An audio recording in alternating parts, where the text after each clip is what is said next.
Place Mazui, le centre névralgique de la Zinneke Parade achève sa transformation. Derrière ses façades immaculées, propriété de la région, 4000 m² d'espace dédiés jadis à l'impression de timbres fiscaux pour le compte de l'État fédéral.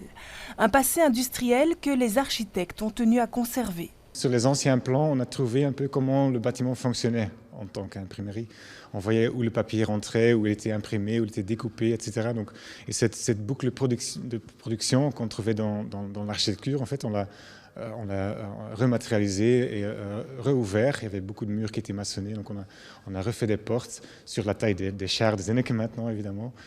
Et pour symboliser ça, on a installé une serpente de lumière à travers tout le bâtiment.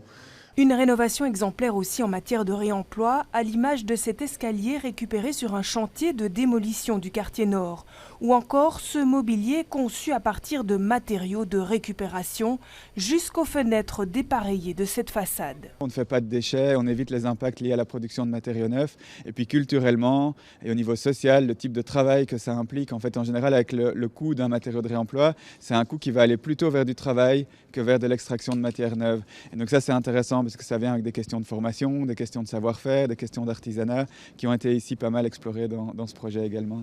Une exploration jusque dans les caves. On y trouve une zone de stockage de 800 m² et un tas d'objets destinés aux artistes de la Zinneke Parade.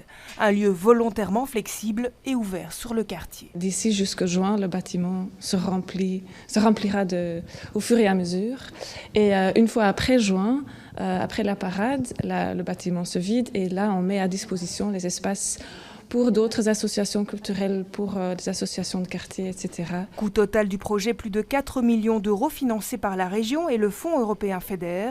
Dernière étape de la transformation, la rénovation de la conciergerie pour accueillir des ateliers d'artistes.